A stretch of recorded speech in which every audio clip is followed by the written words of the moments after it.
राम हनु सुग्रीव सुनी गव गवाक्य नील महानी कोटि निन्यानव मुक्ति पयां तुंगी गिरि वंदोदरी ध्यान।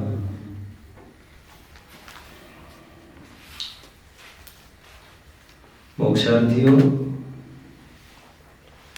हमारे जीवन को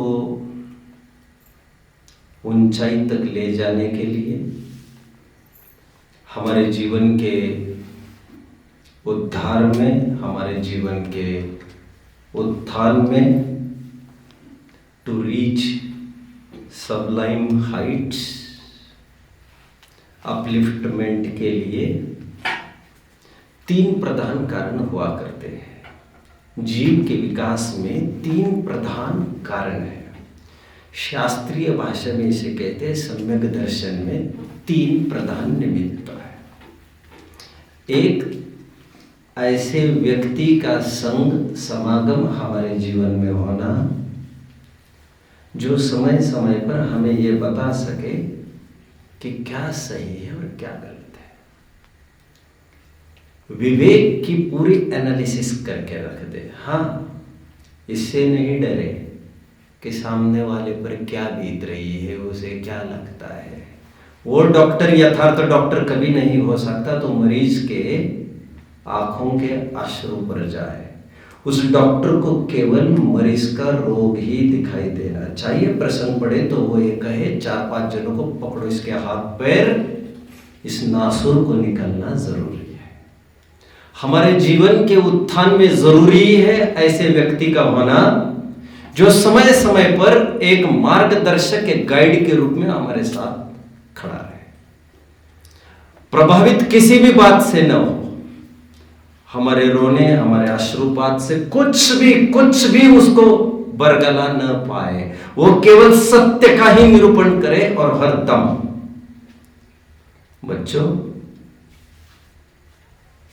करेला कड़वा होता है, नीम भी कड़वी होती है, आंवला भी कषायला होता है, लेकिन वे अपना गुण देना नहीं छोड़ते। कोई लोग ये अपेक्षा करते होंगे कि ठीक है, लेकिन प्रेम से बोलना चाहिए। वे बड़े मूर्ख लोग हैं। वे आधार ये देते हैं कि हित मित प्रिय वचन होने चाहिए। मैं आज आपको प्रिय वचन की भी परिभाषा बता देता हूं संक्षेप में। प्रिय का अर्थ जो कान को सुखद लगे, ऐसा नहीं। प्रिय मतलब जो अभिप्रेत हो, जो अभिष्ट हो, उस समय में जो उचित हो वो करें। साम से, दाम से, दंड से, भेद से, जो तुम्हारे लिए उचित हो वो हम करेंगे। जो तुम्हें कैसे लगेगा इसका हम विचार बिल्कुल नहीं करेंगे। वही सच्चे गुरु है और वही सच्चे मार्गदर्शक। 1, 2, हमारे जीवन में यदि ऐसे व्यक्ति का संग कदाचित न मिले, क्योंकि बहुत दुर्लभ है ऐसे जनों का संग मिलना। सब जन अपने स्वार्थ की सिद्धि चाहते हैं और कोई योग्य गुरु भी होगा वो तुम्हारे पछड़े में क्यों उलझेगा। तुम बात बात में नाराज होगे, वो कहेगा मेरे बस की नहीं है इनको समझाना, मैं नहीं करूँगा ये सब काम। दूसरा धारदार निमित्त होता है लिटरेचर, साहित्य। कोई अच्छी पुस्तक आपके हाथ में आ जाए, वो आपके जीवन का उद्धार कर सकती है। अब्दुल कलाम का वह कोट मुझे याद आ रहा है जो वे कहते थे, द विंग्स ऑफ फायर में ये कोट मिलेगा आपको। A good book is worth so many friends. क्या कहा बच्चों? बोलो, कोई बच्चे बोलेगा? A good book is worth so many friends. Second line, but a good friend is worth so many libraries. वही तो मैं कह रहा हूं, हमारे जीवन के उत्थान में 3 प्रबल कारण हुआ करते। पहला कारण व्यक्ति, सीधा संबोधन मिले, हमें डायरेक्ट उपदेश मिले समय समय पर। दूसरा कारण लिटरेचर, साहित्य।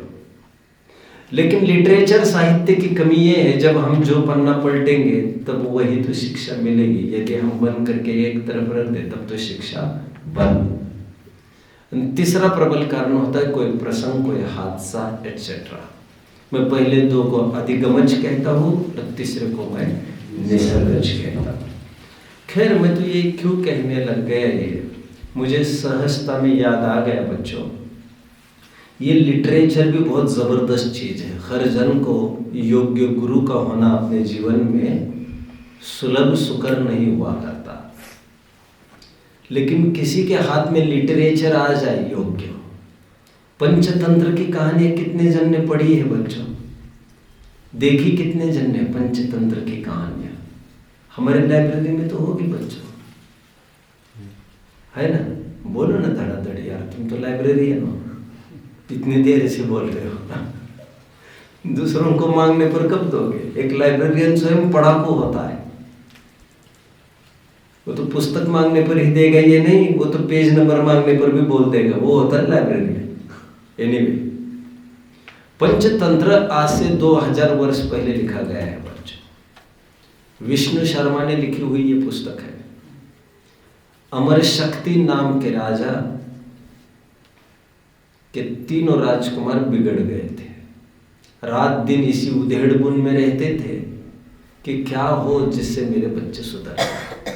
खूब आग्रह किया, पंडित जी आप कुछ ऐसा साहित्य लिख लीजिए जिससे मेरे बच्चे सुधर जाएंगे।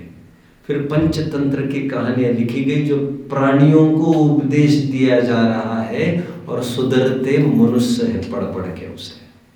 एक दूसरी घटना मैंने कभी आपसे साझा किया है, सब आपको याद आ रहा होगा।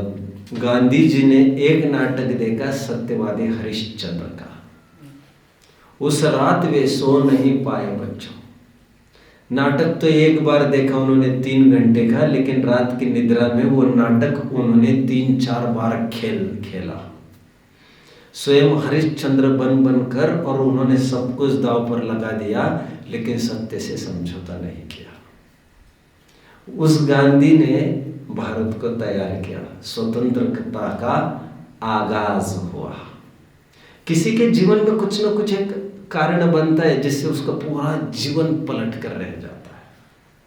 मेरे प्रकरण की तरफ मैं बढ़ रहा हूं। हमारे बनारसी दास जी भटक गए थे बच्चों, आप जानते हैं। रात दिन समय सार कलश टीका पढ़ते भी थे और उस पर समय सार नाटक ग्रंथ लिखते भी थे। उसके आधार से भटक गए तो एक प्रवचन का योग बना उनका पांडे रूपचंद जी का आगरा में। गोमट सार पर प्रवचन चल रहा था, जीव कांड पर गुणस्थान का विवेचन चल रहा था। उस गुणस्थान के स्वरूप को समझकर उनका भ्रम दूर हो गया, निश्चयाभास खत्म हो गया, लाइफ बदल गया। निमित्त क्या बना बच्चों? कर्णान योग। क्या बना? कर्णान योग। मुझे याद आता है एक जर्मन की लेडी, मेरे पास लेख भी मिल सकता है। एक जर्मन की लेडी को जैन दर्शन इसीलिए भाया बच्चों क्योंकि उसने कर्णान योग के ग्रंथों में यह पढ़ा कि तुच्छ फल को, क्षुद्र फल को अभक्ष बताया गया है। ये भी बात मैंने आपसे कभी साझा की है 3 महीने पहले, और मैंने ये कहा था कि आम यदि कच्चा हो, अपरिपक्व हो, प्रीमैच्योर हो, जिसकी गुठली अपने आप कट जाए, अपने आप मतलब आम के साथ साथ गुठली भी कट जाए। कैरी होती है ना जो बहुत अपरिपक्व अवस्था में, तो उसकी गुठली भी कट जाती है, आपने देखा है। उसको इतना आनंद हो जर्मन की लेडी को, उसको लगा वारे जैन दर्शन जो कच्चा आम खाने को मना करता है, कच्चा मतलब अपरिपक्व, उसी आम को खाने को ये परमिट करता है जो परिपक्व हो गया हो, जिसकी गुठली अंदर में सख्त हो गई हो, क्योंकि उस गुठली को बोने से उसमें से फिर एक आम हो सकता है। हम भी खाएंगे और पीछे वालों को भी खिलाएंगे। Live and let live. और अपरिपक्व आम में यह संभव नहीं है, हम खाए और खत्म कर दिए। कहे तुच्छ फल को अभक्ष्य कहा, क्योंकि उस संतति ही नाश करता है उसके। वाह वाह वाह। निमित्त क्या बना जर्मन की लेडी को बच्चों? शाबाश शाबाश। कौन बोला ये? इनके 2 पॉइंट्स पढ़ा था, चलना नहीं होगा। तीसरी बात आज जो मुझे कहनी है, पद्म पुराण इतना जबरदस्त ग्रंथ है बच्चों, अच्छों का जीवन कैसे बदल कर रख दिया है। मुझे लगा 10 मिनट इस पर लगाए जाने चाहिए। यह एक लेख है 1970 का, सन्मति संदेश। आज से लगभग 54 साल पहले का ये लेख है जो मैं पढ़ रहा हूं। जनवरी का अंक है ये। मैं पूरा लेख ही पढ़ के दिखाता हूं आपको। इसमें 3 ऐसे व्यक्तियों को बताया जा रहा है जिनका जीवन बदल कर रख दिया। किसने? प्रथमान योग ने तो ठीक है, लेकिन प्रथमान योग में भी स्पेसिफिकली पद्म पुराण ने रामायण को सुनकर कैसे जीवन पलटा खा गया। एक आध नाम आप बताएंगे बच्चों, किसका जीवन पलटा खा गया रामायण को सुनकर? चलो मैं बताता हूं। वैसे मैंने आपके बीच में साझा की है ये बात। गणेश प्रसाद जी वर्णी, जो मूलतः वैष्णव संप्रदाय के थे, मध्य प्रदेश बुंदेलखंड के थे। देखिए वे मेरी गाथा में, मेरी जीवन गाथा में क्या कहते हैं, उन्हीं की जवानी मैं यहां से बोल रहा हूं। मैंने 7 वर्ष की अवस्था में विद्यारंभ किया और 14 वर्ष की अवस्था में मिडिल पास हो गया। चूंकि यहां पर यही तक शिक्षा थी, अतः आगे नहीं पढ़ सका। मेरे विद्यागुरु श्रीमान पंडित मूलचंद जी ब्राह्मण थे, जो बहुत ही सज्जन थे। उनके साथ में गांव के बाहर श्री रामचंद्र जी के मंदिर में जाया करता था। वही रामायण पाठ होता था, उसे मैं आनंद से श्रवण करता था। किंतु मेरे घर के सामने जैन मंदिर था, इसलिए वहां भी जाया करता था। उस मोहल्ले में जितने घर थे सब जैनियों के थे, केवल एक घर बढ़ई का था। उन लोगों के सहवास से प्रायः हमारे पिता का आचरण जैनियों के सदृश हो गया था। अभी मैं इंट्रोडक्शन में वही बात कर रहा था, जैसा संग वैसा रंग। ऐसे व्यक्ति का समागम होना, हमारा भी जीवन वैसा ढल जाता है। नॉन जैन जैनियों के वे बस्ती में रहकर किस प्रकार जीवन पलटा खा गए, उसकी बात चल रही है आगे के चरना योग में। हमारे पिता का आचरण जैनियों के सदृश हो गया था। रात्रि भोजन मेरे पिताजी नहीं करते थे। जब मैं 10 वर्ष का था तब की बात है। सामने मंदिर जी के चबूतरे पर प्रतिदिन पुराण प्रवचन होता था। एक दिन त्याग का प्रकरण आया। इसमें रावण के परस्त्री त्याग व्रत लेने का उल्लेख किया गया था।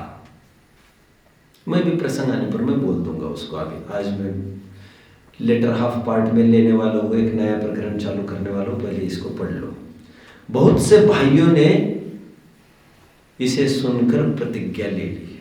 किसकी प्रतिज्ञा ले ली बच्चों? परस्त्री के त्याग की।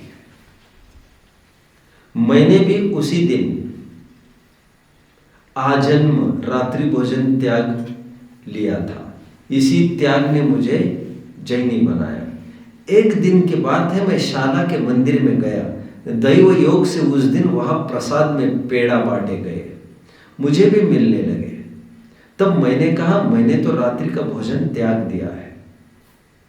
यह सुन मेरे गुरुजी बहुत नाराज हुए। बोले, छोड़ने का क्या कारण है?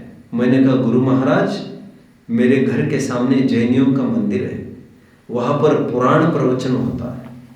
उसको श्रवण कर मेरी श्रद्धा उसी धर्म में हो गई है। पद्म पुराण में पुरुषोत्तम रामचंद्र जी का चरित्र चित्रण किया है, वही मुझे सत्य भासता है। रामायण में रावण को राक्षस और हनुमान को बंदर बतलाया गया है। इसमें मेरी श्रद्धा नहीं है। अब मैं इस मंदिर में नहीं आऊंगा। आप मेरे विद्या गुरु हैं, मेरी श्रद्धा को अन्यथा करने का आग्रह न करें। एक आधार दिया। बच्चों, बहुत जुनून चाहिए समाज के विरुद्ध जाने में, परिवार के विरुद्ध जाने में, संप्रदाय के विरुद्ध जाने में। हर कोई ये काम नहीं कर सकता। नहीं। मैं मेरे जीवन में भी आसपास काफ़ी चीज़ें देखी है जो मैं देखता हूँ आम लोगों में ये धाड़स नहीं हुआ करता।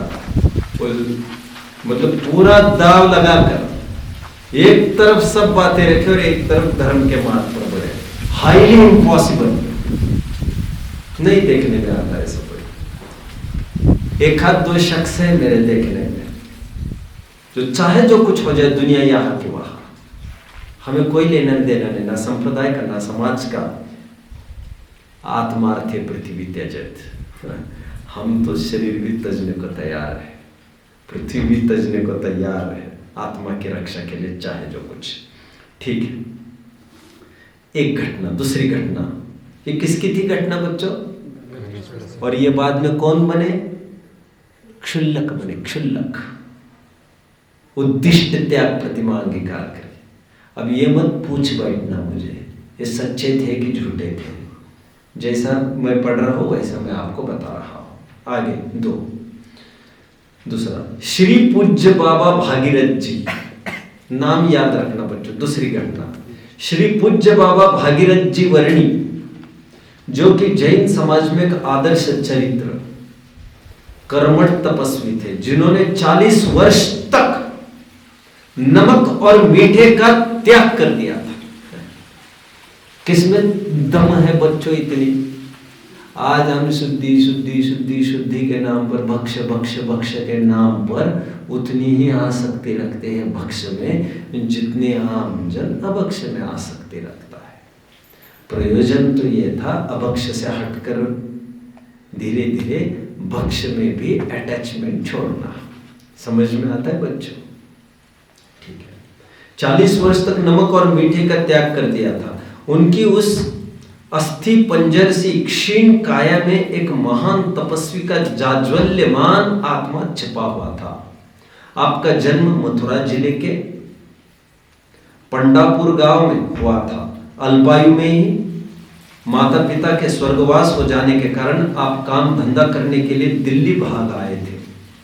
वैष्णव कुल में जन्म लेकर संस्कार के अनुसार यमुना में स्नान करने को एक जैन मंदिर के सामने से आया जाया करते थे।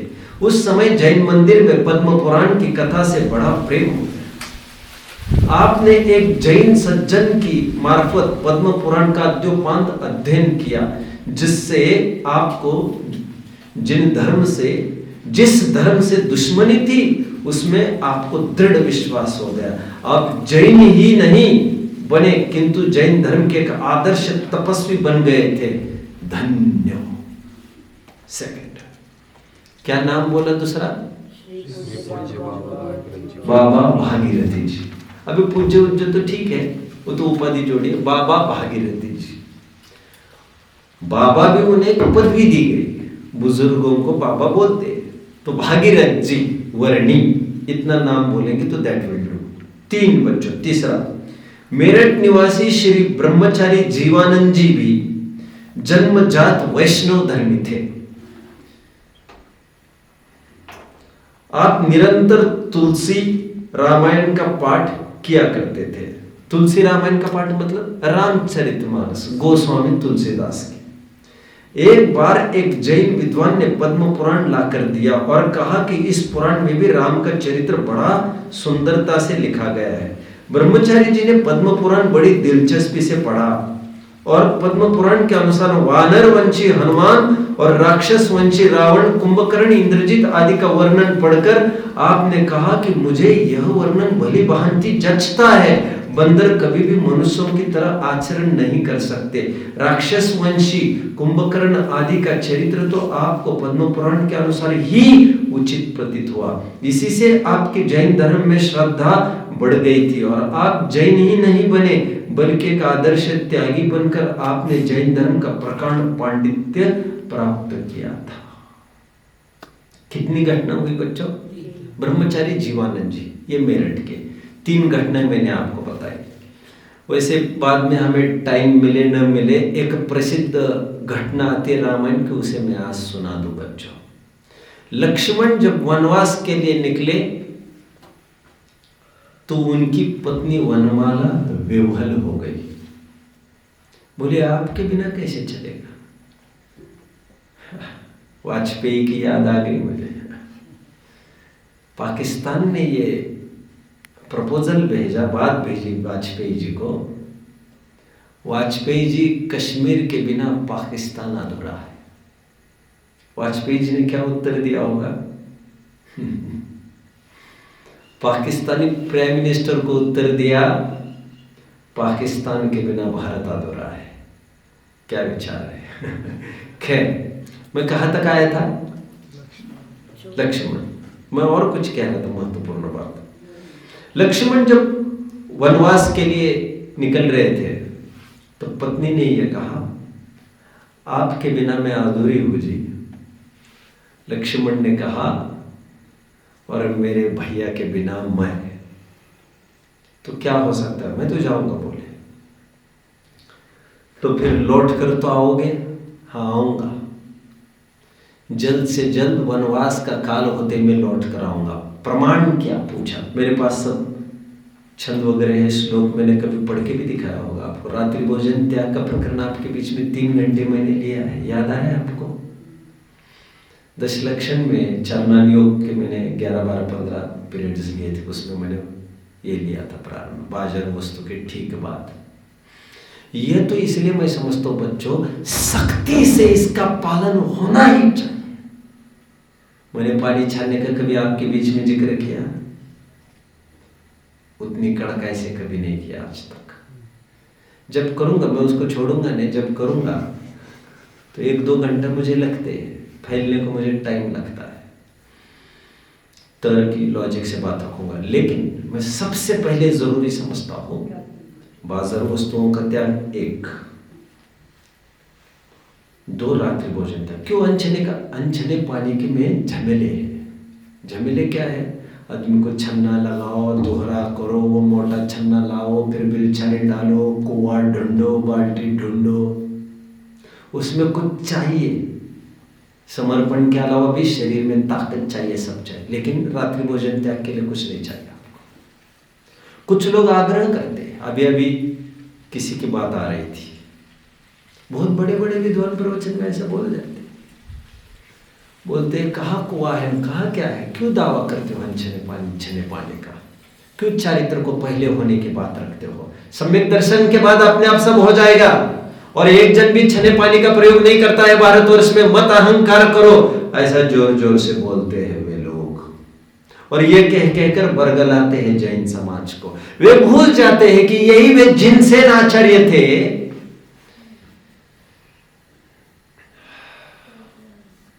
जो मां के साथ नदी के किनारे से गुजर रहे थे और उनके सामने एक मुगल ने आकर एक जैनी की गर्दन तलवार से काट दी थी। खून से लथपथ गर्दन एक तरफ एक था। अपराध इतना ही था, पानी छान कर पी रहा था, और मुगलों का यह कानून था, जो भी पानी छान कर पिएगा उसको काट डाला जाएगा। मुझे जब टाइम मिलेगा तो मैं आधार से बात करूंगा आपके साथ। पूरे मेरे प्रमाण है मेरे पास। और उन्होंने प्रतिज्ञा की थी, दीक्षा होने के बाद मैं रोज सो जैनी बनाऊंगा और तभी आहार लूंगा। कहा गया आज वह हमारा जैन दर्शन, कहा गए वे हमारे जैनी लोग। और आज हम पूर्ता भी नहीं कर रहे, और विद्वान डंके की चोटी इसकी बात कहते जा रहे हैं। इसलिए मैं अनछने पानी की बात अभी प्लेस न करके मैं दृढ़ता से इस बात को स्थापित करता हूं, सूर्यास्त के बाद लिए हुई पानी की बूंद खून का काम करती है। अपो रुधिर मुच्यते, मार्कंडेय पुराण, हिंदू ग्रंथ बच्चों। कौन सा ग्रंथ? मार्कंडेय पुराण। आचार्य मार्कंडेय ने लिखा। क्या लिखा? अपो रुधिर मुच्यते। आप तो समझते ना संस्कृत बच्चों, क्या है इसका मतलब? पानी को सेवन करना, रुधिर, आपो रुधिरम उच्यते। पानी को पीना खून पीने बराबर है। अन्न मांस समम, उसी छंद के एक लाइन वर्ड है। और अन्न का सेवन करना मांस के सेवन समान। हम तानाशाही नहीं कर रहे हैं जी। जो इंद्रियों को बहुत लाड़ प्यार कर रहे हैं, पोस रहे हैं आप, जो आपको दुर्गति और धधकती भट्टी में ले जाकर पटकने वाला है, हम उस दुर्घटना को टालने के लिए पूरी कोशिश कर रहे हैं, पूरी जी जान लगाकर हम आपको बचा रहे हैं जी। आप हमें गलत समझ रहे हैं। तानाशाह हम नहीं है। हमको बचाकर आप जहां पर जाने की सोच रहे, तानाशाही वहां होती है। 33 सागर तक कोई इलेक्शन नहीं होगा, समझ रहे हैं? 33 सागर तक आपको पूछा नहीं जाएगा आज खट्टा बनाना है कि मीठा बनाना है। आज आप कौन सी मौत मरना चाहोगे, तलवार से या भाले से, ये पूछा जाएगा वहां पर। बर्ची से कटना चाहोगे या चाकू से कटना चाहोगे, ये वहां पर पूछा जाएगा। खैर, लक्ष्मण जब जाने को हुए तो उन्होंने कहा कि मैं लौट कर आऊंगा, नहीं आए तो अमुक टाइम में नहीं आया तो मुझे देवों की हत्या का, गाय की हत्या का पाप लगे, ऐसे छंद लिखे। उसको यकीन नहीं हुआ। फिर लक्ष्मण जी ने कहा यदि मैं लौट कर नहीं आऊं अमुक कालावधि में तो मुझे रात्रि भोजन के सेवन का पाप लग गए। अब आप जा सकते हो। यह प्रसिद्ध घटना है। बहुत जनों ने रात्रि भोजन के त्याग के बाद सुनकर, त्याग करने के बाद यही से वो होती है। मैंने जो उदाहरण दिए आपको तीनों, ये तीनों वैष्णव संप्रदाय के रहे हैं बच्चों। अंतिम चौथा देकर मेरे मूल मुद्दे की ओर आज बढ़ूंगा। एक बार की बात है बच्चों, बनारसी दास जी और तुलसीदास जी का मिलन हुआ आमने सामने। कैसी स्थिति रहती होगी बच्चों जब ग्रेट पर्सनालिटीज आमने सामने एक मंच पर आकर खड़ी रहती होगी तो क्या होता होगा? आपको कभी लगता होगा ना, बहुत दिग्गज विद्वान आए और वे और पंडित जी आमने सामने आने पर क्या सीन सिनेरियो होगा, वे कैसी बातें करेंगे, इसका कुतूहल बड़ा रहता है। ऐसा आपने नोट किया होगा और मन मचलता है हमारा, ये आमने सामने क्यों नहीं आ रहे, ये आपस में क्यों नहीं बात कर रहे, महत्वपूर्ण बिंदुओं को लेकर ये चर्चा वार्ता वहां वो क्यों नहीं कर रहे, समाज को योग्य दिग्दर्शन क्यों नहीं कर रहे। अब दो माइटी पावर सामने सामने खड़े, कौन? तुलसीदास और बनारसी दास जी। एक वो जमाना था विराज, एक वो जमाना था जब कितना सौहार्द आपस में हुआ करता था। हम तुमको पढ़ेंगे, तुम हमें पढ़ेंगे। हंसते हंसते रामचरितमानस भेंट कर दी तुलसीदास ने बनारसी दास जी को। बनारसी दास जी ने ऐसे नहीं कहा हटाओ हटाओ हटाओ, ऐसा नहीं। ये होता है साहित्य प्रेम। क्या कहा? मेरे दिल के राम का कोई हरण नहीं कर सकता, उसका हरण नहीं हो सकता। और सुनिए तो क्या फायदा हुआ।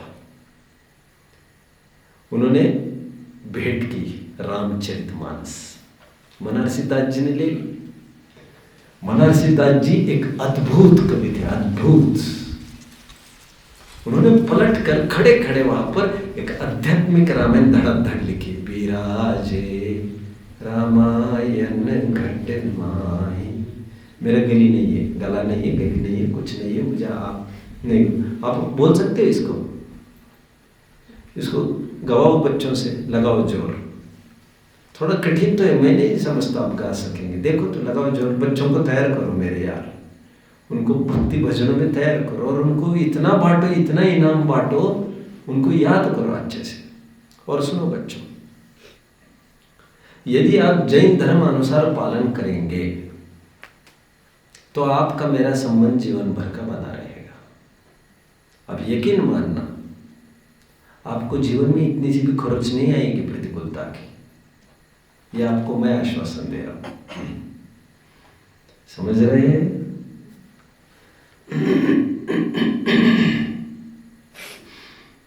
और सदाचार पर आप टिके नहीं रहे तब तो फिर कोई बात भी नहीं है, तो फिर अपना मिलना तो किसी भी मोड़ पर कभी नहीं होगा। यदि आप सदाचार और जैनत्व का पालन करते रहेंगे तो हम हर मोड़ पर एक दूसरों के सामने दिखेंगे।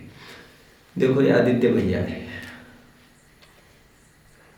लगभग कितने 15-17 साल हो गए मैं समझता हूँ। एक कन्यादानंद थे गुरुकुल में, जैसे आज आप हो वैसे तब वे ये थे। पढ़ाई में कमजोर थे काफी, और तभी पूरी क्लास में मैं ये कहता था, पढ़ाई में होंगे ये कमजोर लेकिन विशुद्धि में ये अव्वल है, ये पीछे नहीं हटेंगे किसी से। एनीवे, आज भी हमारा संबंध बरकरार है। एनीवे, ये संबंध ऐसे ही होते बच्चों। जब तक निर्वाण की प्राप्ति नहीं होती तब तक भी बने रहते, निर्वाण में जाने तक भी वहीं पर आमने सामने बने रहते हैं। कहाँ तक आया मैं? तुलसीदास को पलटकर आध्यात्मिक रामायण कभी मौका मिलेगा तो इसे भी मैं ले लूंगा। बनारसी दास जी ने बहुत सुंदर आध्यात्मिक रामायण लिखकर दे दिया। आपको ये बात जाननी चाहिए बच्चों।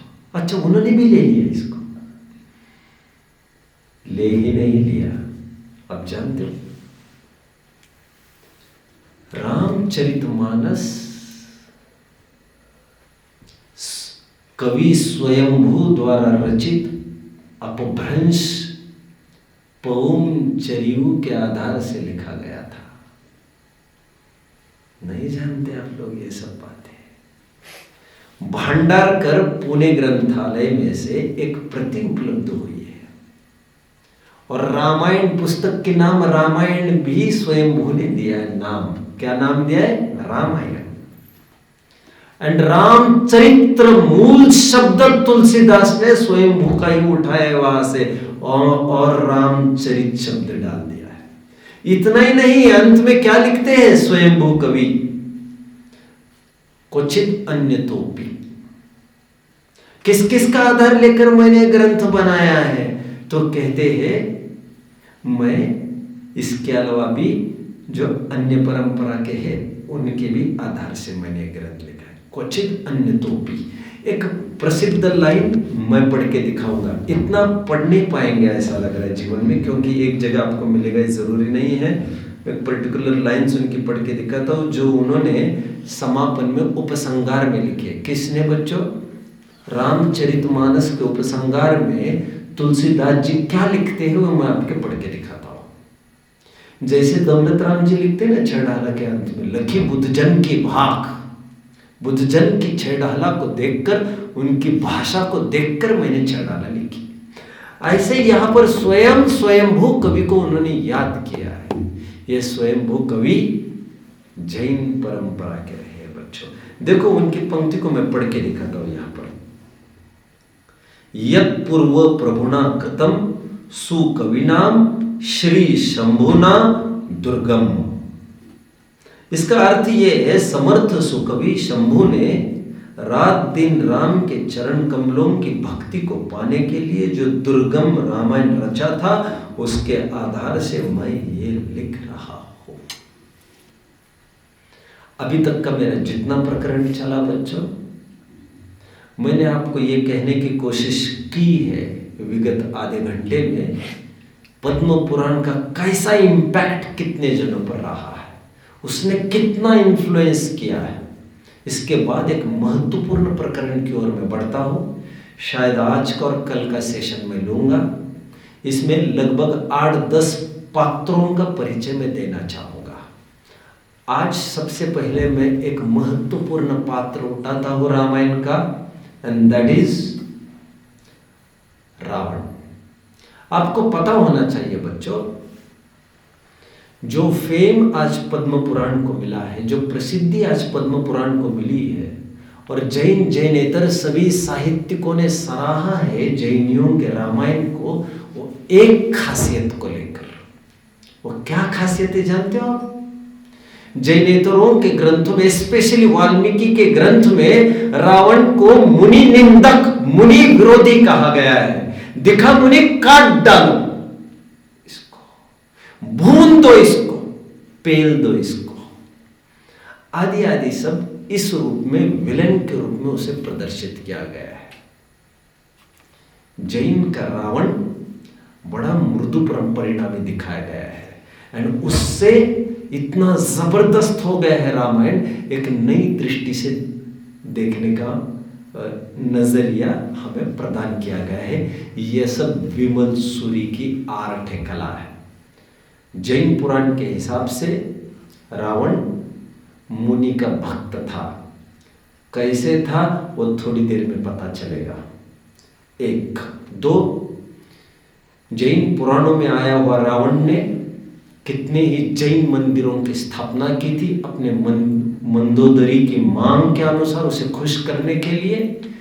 जैसे आज मुमताज के मरे जाने के बाद शाहजहां, कौन, क्या नाम, शाहजहां ना, उन्होंने ताजमहल बनाया था कब्र। उसी तर्ज तो नहीं कहना चाहिए, मंदोदरी के लिए रत्नमयी जिन मंदिरों का निर्माण रावण ने उस समय में किया था, और उसके अलावा भी कई जिन मंदिरों का निर्माण किया था। यहाँ का रावण जीवन के अंत में बहुत पछताता है, बहुत पछताता है। और वो कहता है, उसके डायलॉग्स भी है पद्म पुराण में, सीता जैसी सती मैंने जीवन में कभी नहीं देखी। सीता को मैं इतना आदर प्रेम की दृष्टि से देखता हूँ। ये तब की बात है बच्चों, समापन की बात है ये। अभी लड़ाई बस चालू होनी थी, तो मंदोदरी ने अंतिम दाव आजमाना चाहा, मैं ही सीता का भेष बनाऊं तो उन्होंने तब ये कह दिया था, मेरा राग अभी खत्म हो गया है, मुझे सीता नहीं चाहिए। सीता को अभी मैं मेरी लड़की समान मानता हूँ, और एक दिन मैं रामचंद्र जी को और सीता को अपनी लड़की और जमाई के रूप में विदा करूँगा। रावण को इस कदर देखा गया है जैन पुराण में। एक घटना मैं जरूर आपके बीच में कोट करना चाहूँगा बच्चों। दुर्लंघपुर, इंद्र की राजधानी, जो इंद्र और राक्षस के बीच के युद्ध की बात कर रहा था ना एक दिन में, वाल्मीकि के रामायण में ऐसा भ्रम फैलाया जा रहा है, उस इंद्र की आज मैं विशेष बात कर रहा हूं। उस दुर्लंघपुर का राजा इंद्र, वास्तव में उसका राज्य अलंघ्य था, कोई भी उसको लांघ नहीं सकता था। इतने तगड़े तगड़े कोट थे, इतनी गहरी गहरी खाइयां थी उसकी, किसी का भी आना मुमकिन नहीं होता था वहां पर। क्या किया जाए? अष्टनिक पर्व जब आया तो उन्होंने प्लान किया कि मैं पांडुप वन पर भक्ति करने के लिए जा रहा हूं अकृत्रिम चैत्य होंगे। और उसी समय रावण वहां पर आकर खड़ा हो गया अटैक करने के लिए, दुर्लंघपुर पर जीत हासिल करने के लिए। लोकपाल नल कुंवर दौड़ता गया राजा इंद्र के पास और बोला, जरूरी बात करनी है, बोलो। वैसे अभी टाइम नहीं है, मैं निकल रहा हूं पांडव वन की तरफ, जरूरी, बहुत जरूरी है। ऐसा क्या जरूरी है धर्म से? रावण अटैक कर रहा है। उन्होंने कहा, ये तुम तुम्हारे स्तर पर संभाल लो, मैं जाना कैंसिल नहीं कर सकता, और वैसे भी उसके बस की नहीं है यहां घुसना। इंद्र निकल गए। अब देखो बच्चों, एक नारी कैसे पलटा कर रख देते, सब खेल खराब कर देती है। उस लोकपाल नल कुंवर की पत्नी उपारंभा, वो आसक्त हो गए रावण पर। जो आपको रावण दिखाया गया है, कौन? त्रिवेदी। रावण की एक्टिंग किसने की थी? अरे कोई तो कुछ तो बोलो, नहीं जानते, चलो छोड़े, मुझे तो सालों हो गए देखकर। जो रावण दिखाया गया है, हंसता हुआ, मोटा, रंग रूप में संपन्न था, उसको देखकर वो रात दिन ये भावना भाती, कौन बच्चों? उपारंभा, कि रावण का मेरा भोग हो जाए, मैं रावण से शादी करूं। तो जब रावण बाहर आ गया अटैक करने के लिए, उसने अपने दासी को भेजा प्रपोजल। तो जैसे ही प्रपोजल भेजा तो संदेशा आ गया कि दासी मिलना चाहती है उपारंभा की। उपारंभा कौन है? बोले, ये लोकपाल नल कुंवर की पत्नी। ये नल कुंवर कौन है? बोले, ये सब कुछ है अभी फिलहाल दुर्लंघपुर का। उसी पर 400 कर गए राजेंद्र। ओ ऐसी क्या कहना चाहते? बोले मेरी रानी मिलना चाहती है आपसे। उपारंबा तो कह रहे रानी को मुझे क्यों मिलना है, ऐसा क्या बात है? तो उन्होंने कहा ठीक है। तो रानी ने आकर प्रस्ताव रखा रावण के सामने। क्या प्रस्ताव रखा? भोग का। सीन है वो आपको डायरेक्ट पद्म पुराण से पढ़ लेना चाहिए, मैं शायद इतने बता नहीं सकूं आपको अच्छे से। जैसे ही प्रपोजल आया उनको ऐसा महसूस हुआ जैसे छाती पर सांप लौट रहे हो। कानों, दोनों कानों को एकदम बंद करके सभी उंगलियां डाल के उसमें उनका खामोश इसको बाहर ले जाओ। तुम जानती नहीं, मैं, तुम भी विवाहिता हो और मैं भी विवाहित पुरुष हूं। मैं पर स्त्री को एक बहन के दृष्टि में देखता हूं, एक मां की दृष्टि में देखता हूं। तेरी मजाल कैसे हुई मेरे साथ ये बात करने की? इसे रावण का अक्खा चरित्र पद्म पुराण में इसी कदर का दिखाए। ये जैन पुराण की खासियत है बच्चों। रावण कोई साधारण जीव नहीं है। रावण आगामी तीर्थंकर है, तीर्थंकर। सम्यक दृष्टि तो रहते ही है, ऐसे माथे फिरूजे थोड़ी होते हैं जो दिखाए गए। सम्यक दृष्टि, सम्यक ज्ञानी, शलाका पुरुष सभी सम्यक दृष्टि ही हुआ करते हैं। दिमाग उनके ठिकाने रहता है, मॉरल्स एंड एथिक्स के पालनहार रहते हैं। और कहीं भी कुछ भी राज्य में विपरीतता चल रही होगी तो उसको भी वे रोकते हैं। वे स्वयं ऐसा कैसे कर सकते? विभीषण ने रावण को सावधान किया। रावण को यह कहा प्रपोजल को एक्सेप्ट करो। विभीषण को कहा तुम ठीक तो हो? विभीषण ने कहा फॉर टाइम बीइंग एक्सेप्ट करो तुम इस प्रपोजल को। बोले इसके जरिए हम दुर्लंघपुर अटैक कर सकेंगे। बोले लेकिन मैं इसको छू भी नहीं सकता। बोले मैंने कब कहा? झूठे वचन देने में क्या बिगड़ता है? Everything is fair in war and love. युद्ध में और प्रेम में सब कुछ जायज माना जाता है। आप तो वचन दे दो, खत्म कर दो बात को, चढ़ाई हो जाएगी। और इस बहाने उससे सब गुप्त रहस्य पता कर लिए। दुर्लंघपुर अब दुर्लंघ नहीं रहा था। उसको दूसरे दिन ही चढ़ाई करके अटैक किया, अपने कब्जे में कर दिया। फिर उपारंबा ने कहा अब क्या होगा? कि कुछ नहीं होगा, मैं ब्रह्मचर्य का पक्का हूं एकदम, ये नहीं हो सकता प्रपोजल, कैंसल। एनीवे, तो ये रावण की घटना विचारणीय है। और विशेष कुछ बात बताना चाहता हूं। जितना मैंने पुराण पढ़ा है बच्चों, 8-10 घटनाएं मुझे ख्याल में है ऐसी। 3 बहुत प्रोमिनेंट महत्वपूर्ण घटनाएं। एक, सहस्त्र रश्मि नाम के राजा पर अटैक किया रावण ने। यह सहस्त्र रश्मि नियम बाह्य जा रहा था, पाप की अनुमोदना करता था। उसको घेर लिया सब जगह से, हतबल हो गया वो, मजबूर कर दे उसको घुटनों के बल टेकने के लिए। अब उनकी क्या स्टाइल थी रावण की, वो मुझे बताना है आपको। हूबहू वरुण राजा के साथ ऐसा ही हुआ बच्चों। हूबहू बाली के साथ भी ऐसे हुआ। बाली की बात मैंने कल बताई थी आपको, सुग्रीव का भाई बाली। और ये सब अनैतिक आचरण करते होने से रावण ने इन पर अटैक किया था। अभी विशेष क्या है बात समझ लीजिए। रावण ने अपने जीवन में एक भी अटैक में रक्त की एक भी बूंद नहीं बहाई है बच्चों। 1 पॉइंट। अदर पॉइंट, जहां जहां उसने जीत हासिल की, 3 प्रोमिनेंट घटना में सुना रहा हूं, बाली, सहस्त्र रश्मि और वरुण, तीनों को कब्जे में किया। और जैसे उन्होंने हार मान ली, रावण तुरंत उनको उठा लेता था चरणों से।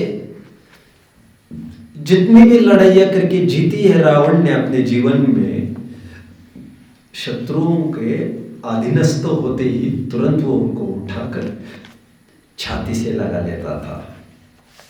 कलाम की फिर से याद आ रही है, it's easy to defeat the enemy but difficult to win the enemy. शत्रुओं को सच्चे अर्थ में जीतने की कला इनके पास अवगत थी। गले लगाते थे और एक डायलॉग फेमस है इनका, बोले आज से तू चौथा भाई। कितने थे ये? कुल 3 थे। आज से तू चौथा, और जितनी भी उसकी जागीर, जितना भी राज्य, एक कौड़ी भी नहीं उठाते थे उसमें से, और कहते थे तू ही राज कर, तुम्हें और क्या क्या चाहिए होगा, लेकिन अब तू मेरे अंतर्गत आ गया। गड़बड़ नहीं करना, अभी प्रजा के साथ अन्याय नहीं करना, हर जगह। और जहां जहां उन्होंने ये किया, सहस्त्र रश्मि हो, बाली हो, वरुण हो, और कोई योद्धा हो, फिर उसके बाद वे राजपाट नहीं किया उन्होंने। तुरंत दीक्षित होने के प्रमाण मिलते हैं। रावण की इतनी जबरदस्त आर्ट थी, सामने वाला विरक्त होकर मुनि दीक्षा लेके चला जाता था। रावण हमारा इस प्रकार का दिखाया गया है। हाँ, एक अंतिम घटना सुनाऊंगा मैं, फिर बस करें, सीता की ओर बढ़ सकते देखूंगा। एक बार सुमेरु पर्वत की वंदना करके घर पर लौट रही थी पूरी फैमिली। प्लेन से गुजरते समय नीचे प्लेन रुक गया, और आप जानते हो नियम, कई कारणों में से एक कारण समोशरण, जब नीचे आए तो विमान रुक जाता है। जब नीचे देखा समोशरण चल रहा था अनंत वीर्य भगवान का, तो नीचे चले गए, देश ना सुनेंगे।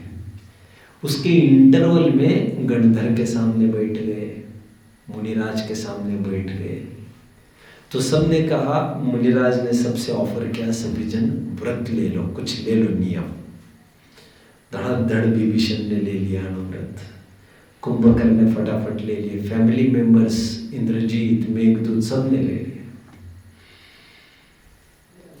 हाथ जोड़कर फूट फूट कर रोने लग गया रावण, और ये कहा कि मुझे समझ में नहीं आ रहा है, मेरा भाव क्यों नहीं हो रहा है लेने का। उसके डायलॉग सुनो बच्चों, डायलॉग सुनो।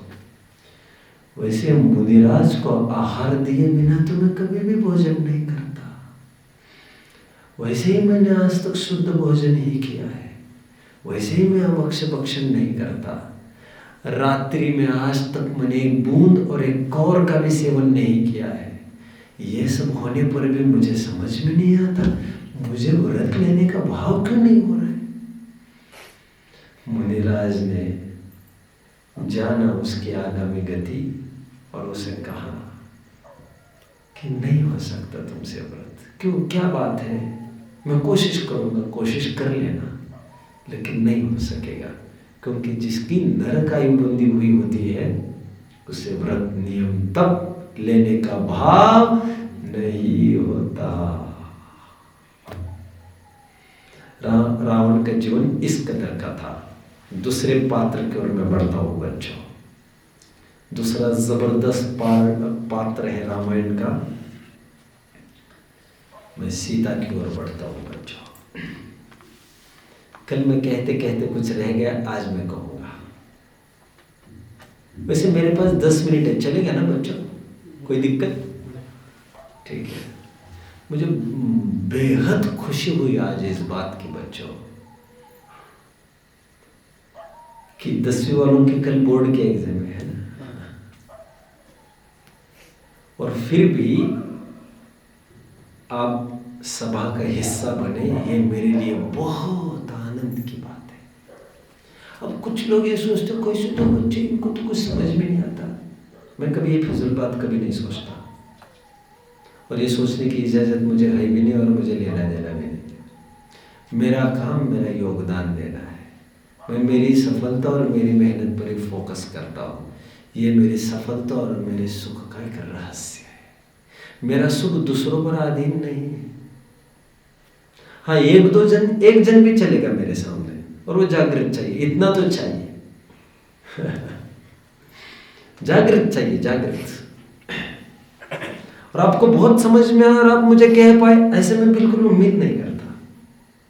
अब बहुत जन ये कह रहे इतना सुनते फिर भी कुछ बोल नहीं पाते। हम कहते मूर्ख, कुछ भी बोल नहीं पाते फिर भी रोज सुनते हैं, ये क्यों नहीं देखते आप? Positive, be positive. तुम्हारे सोचने का ढंग ऐसा उल्टा क्यों है? इतना पढ़ते सबको, खोपड़ी में कुछ नहीं। अरे खोपड़ी में कुछ नहीं घुस रहा है फिर भी पढ़ना नहीं छोड़ रहे, ये क्यों नहीं सोचते? तो निकलेगा, रास्ता निकलेगा। सब तुम्हारे जैसे बुद्धिमान जीव हुआ नहीं करते, सब तुम्हारे जैसे भावलिंगी और विशुद्ध हुआ नहीं करते।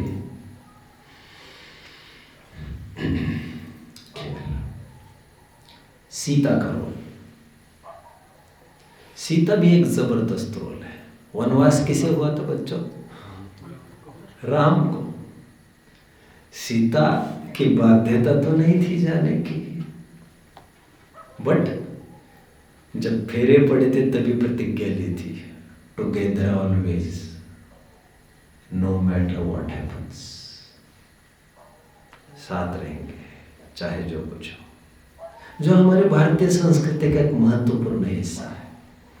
राम के रूप को निहारत जानकी।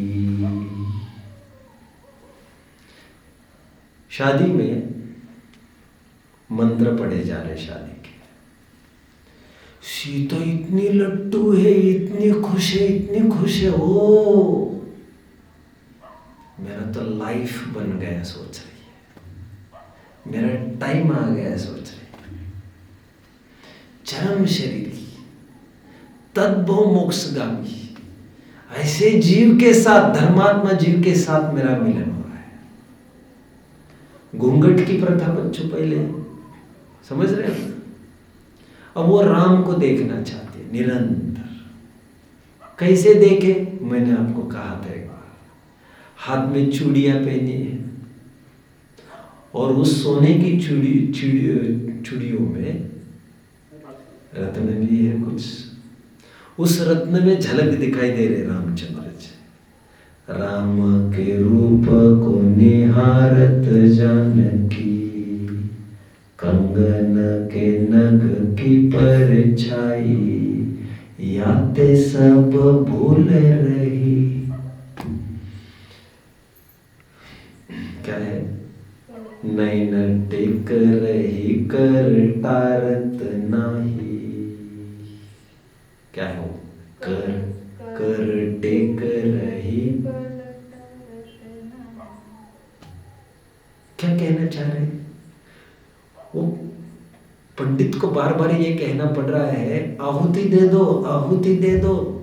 अब सीता को ये दिक्कत है, आहुति देने में हाथ आगे चला जाएगा, हाथ आगे चला जाएगा तो उतने समय के लिए मैं राम को नहीं देख पाऊंगी। कितनी खुश है वो पति को पाकर। जैसे भी और मेरे पति, और पति कैसा होना चाहिए इस पर निबंध नहीं होना चाहिए। जिस समय में तेरी इच्छा उत्पन्न हुई कि कैसा होना चाहिए, उस समय में तुम्हारा समर्पण खलास गया।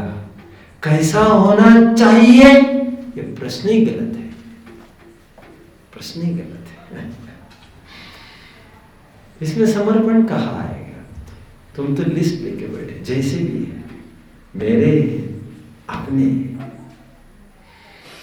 उतने समय के लिए भी वियोग बर्दाश्त नहीं था शादी के टाइम में। अब शादी करके आ ही गई कि मेरे हस्बैंड को वीजा पासपोर्ट मिला है न्यूयॉर्क का। अरे नाना वनवास जा रहे,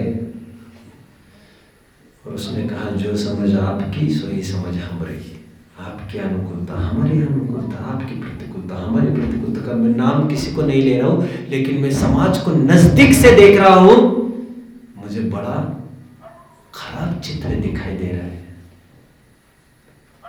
और पति की प्रतिकूलता में सबसे पहले पानी में देखने वाली उसकी पत्नी होती है। ऐसा मिला है, ऐसा मिला है। अरे मुंह संभाल के बात करो, तुम्हारे साथ यही होना ठीक है। और सुनो, पति कैसा है इससे तुम्हारा सुख दुख तय नहीं होता। तुम्हारा समर्पण तुम्हारा सुख दुख तय करेगा। तुम्हारा निरपेक्ष भाव, तुम्हारा निकांक्षित भाव, हमें कोई अपेक्षा नहीं, हम तो मस्त है, ये तुम्हें सुखी लगेगा। सुखी होना है तुमको, और तुम फल चाहते हो वहां पर, और तुम चाहते हो हम भी तुम्हारे सुर में सुर मिलाते फिरे। हमसे ये नहीं होगा, नहीं होगा। हमारे सामने ये रोना धोना बंद करो तुम। मेरे सामने भी बहुत जन आते हैं ऐसे वैसे, हमारे सामने नहीं होगा। सुर में सुर, ताल में ताल नहीं होगा। यहाँ पर रास्ता नापो, यहाँ पर हम शिक्षा देते हैं, शिक्षा। आंखें पोंछते नहीं है हम, आंसू न आने का बंदोबस्त करते हैं, तत्व ज्ञान देते। तुम दुखी तुम्हारे अज्ञान से, जितने आंसू है उतना ज्ञान गाढ़ा है, समझ लेना चाहिए। संतोषी सदा सुखी होता है। खैर में कहा चला गया। और आजकल की लल्लाओं को लगता है कि उनके पति ऐसे थे। मूर्ख मूर्ख है ऐसे लोग। उनके भी तो पति ऐसे थे, तो आप तो हमें ऐसा बोलते हो। नहीं, सीता का सुख पति के कैसे होने पर था इस पर निर्भर नहीं था। सीता का सुख उनके पति समर्पण पर निर्भर था, दैट्स ऑल। और पति तुम्हारा खराब है मतलब तुम्हारा बाप नकली है। समझ में आता है? लव मैरिज तो है नहीं तुम्हारा, भाग भाग कर तो शादी की नहीं, तुम्हारे बाप नहीं देखा ये लड़का तुम्हारे लिए। बाप का दिमाग चेक कराओ पहले, बाप के आंखें चेक कराओ पहले, पति को बाद में देख लेंगे। समझ रहे हो बच्चों? और जिन्हें बहुत शिकायत है घर गृहस्थी के प्रति, उनको एक रास्ता हमेशा खुला है, आर्य का दीक्षा का। जिनका जीवन ही शिकायतों से भरा है वो वातावरण भी वैसा ही बनाते हैं। समझ में आता है बच्चों? और निगेटिविटी नहीं चाहिए। मैं मेरी एक बहुत अच्छी बात कहता हूं आपको, मेरे में जीरो निगेटिविटी है। स्ट्रॉन्ग कॉन्फिडेंस रखता हूं मैं अपने बारे में और दूसरों। आप कभी भी मेरे पास आपकी समस्या लेकर आओगे, मैं ये नहीं कहूंगा आपको, और कोई प्री प्लान नहीं है, मेरा दिल ही ऐसा है। मैं ये नहीं कहूंगा अब देखो ये दाव चल जाता है तो क्या, मैं नहीं, मैं आपको रास्ता कहूंगा और कहूंगा मिलेगा ही मिलेगा। कई जन चले इस रास्ते पर, काम हो गया उनका।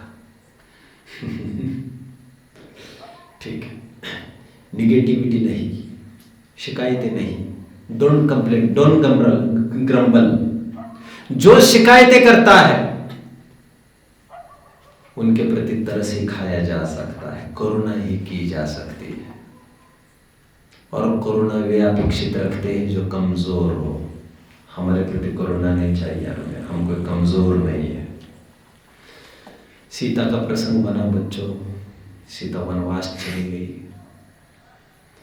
पूरा आप जानते हो।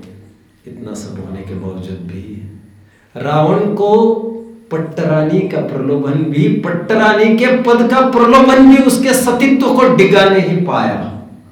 ग्रेट। एंड इतना सब होने पर भी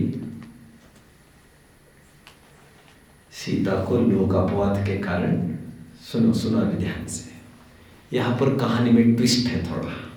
ये कहानी मेरी है बच्चों। सर अर्जेंसी में कुछ बात करनी है, रामचंद्र जी से बात करनी है। रामचंद्र जी को जल्दी मिलाओ। क्या मांझरा है? जल्दी जल्दी जल्दी बोलो, क्या बात है? नगर में हो हल्ला मच रहा है, किस बात को लेकर? पूरे गांव वालों का ये कहना है सीता वहां रहकर आई है और गर्भवती भी है। कहीं ऐसा तो नहीं कि उसी का बाप पल रहा है पेट में? Shut up, what nonsense!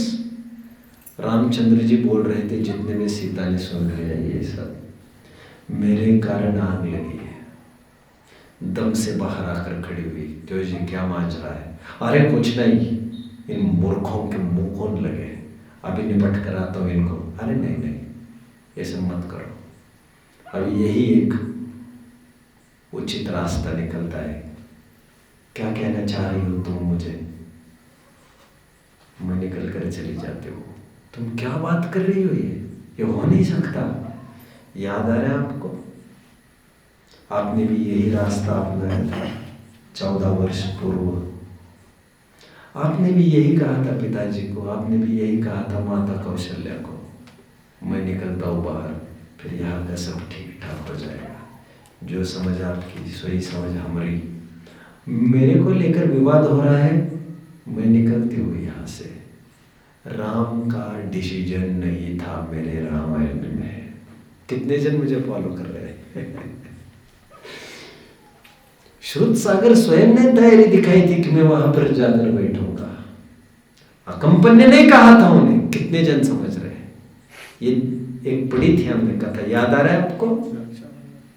हम धक्के देकर तुम्हें बाहर निकाले, ऐसे थोड़ी हो तुम स्वयं ये कह रहे हो मैंने गलती की, अपराध किया। देखो कहीं पक्षपात की खोट न हो जाए, कहीं आप पर दाग न लग जाए, कहीं इस चंद्रमा पर कोई उंगली न उठा दे।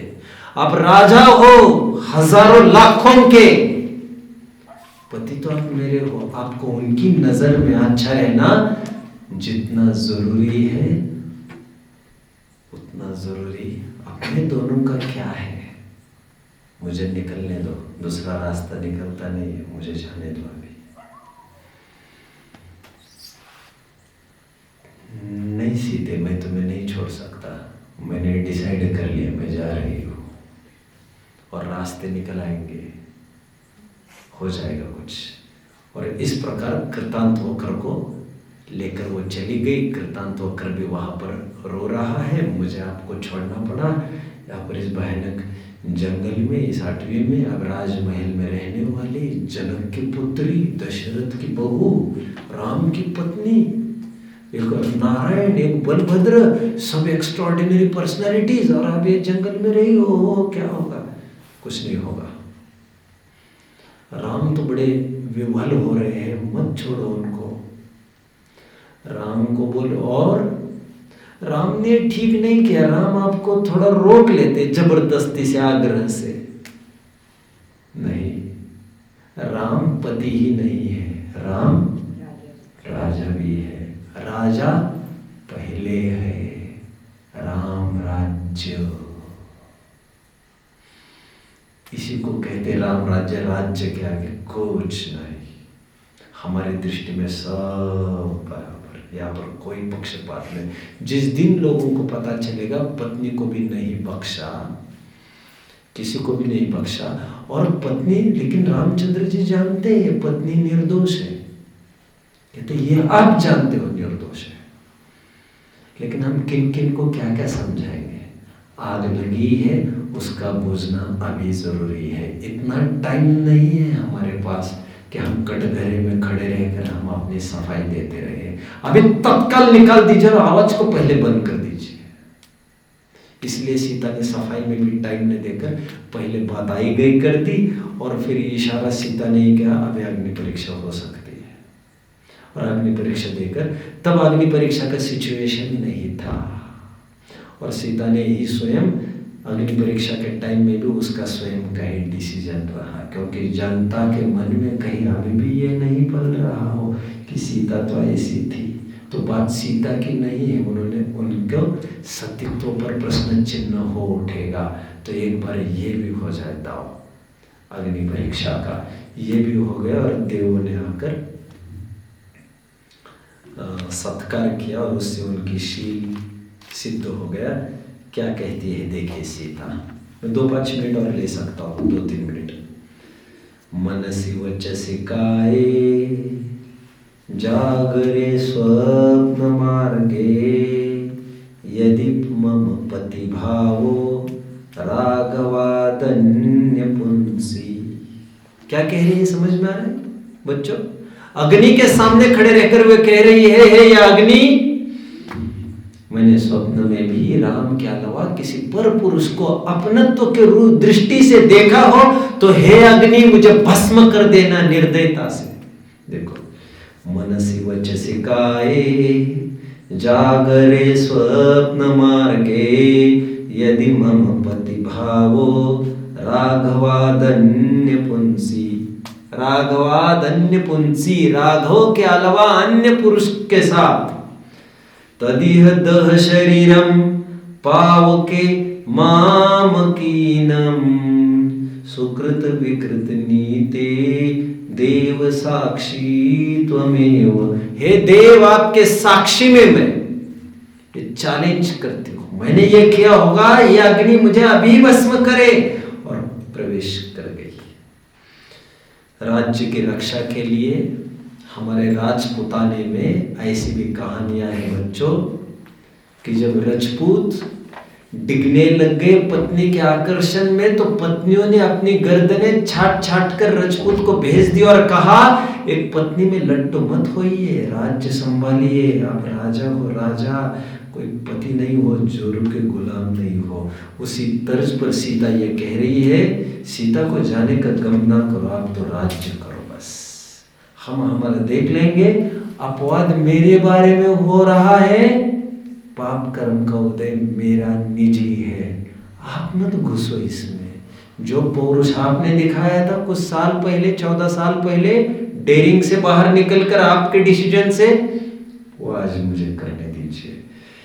ये सीता के बारे में कल बचे हुए पात्रों की तरफ मैं बढ़ूंगा, लक्ष्मण भरत एक एक पात्रों की मैं बात करूंगा। ओम नमः।